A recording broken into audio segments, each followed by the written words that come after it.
Je m'appelle Clément Marcoux.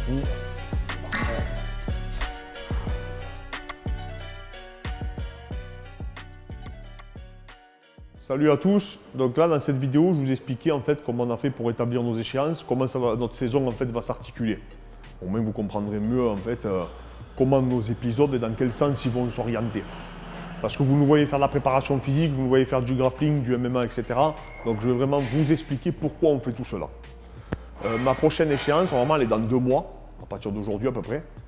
On est fin février, mon échéance est fin avril, ça sera en culturisme. D'accord ?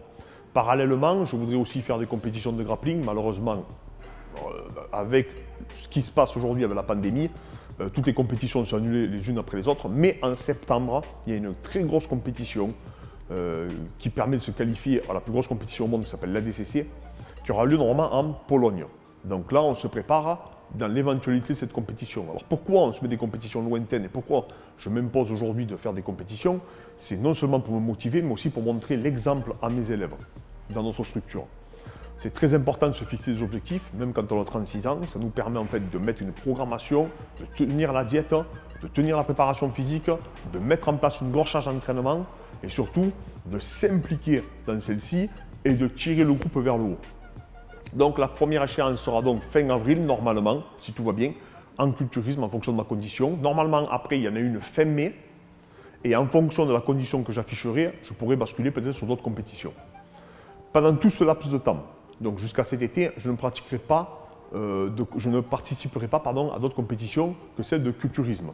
Si je dois faire une autre compétition, ça sera en grappling en septembre. Pourquoi? Parce que malheureusement, la sèche arrivée en culturisme n'est pas compatible avec la charge d'entraînement que le grappling va demander.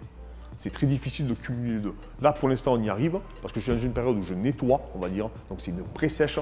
Là, je rentre en sèche à partir de cette semaine-là, dans une sèche beaucoup plus difficile, où je rentre en déficit de calories, où j'ai moins de glucides dans ma diète.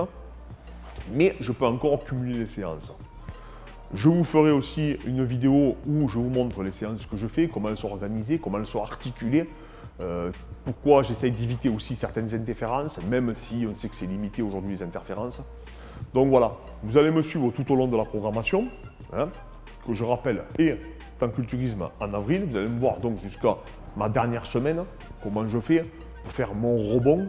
Et si je dois faire un rebond, parce que ce n'est pas obligé en fonction de la condition que j'affiche, que je fasse un rebond, même si j'en ferai toujours un petit, on va dire un, mais ce n'est pas le même rebond qu'on peut retrouver en culturisme par rapport au MMA.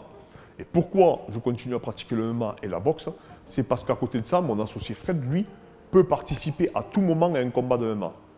Effectivement, aujourd'hui, c'est très difficile pour lui de trouver des combats, parce que dans la conjoncture actuelle, tous les événements se font à huis clos, mais on a des propositions, des événements à l'étranger, qu'on nous propose souvent 1 semaine ou 2 semaines avant l'échéance.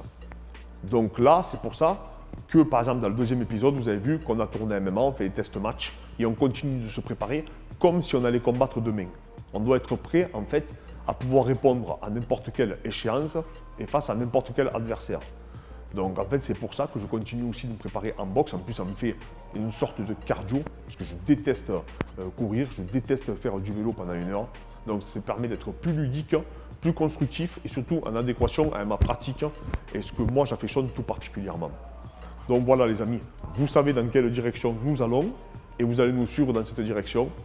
N'hésitez pas à partager, n'hésitez pas à nous mettre à nous soutenir. Comme vous le faites, je reçois énormément de messages, je vous remercie à tous. Donc je vous dis à très bientôt et merci encore de nous suivre.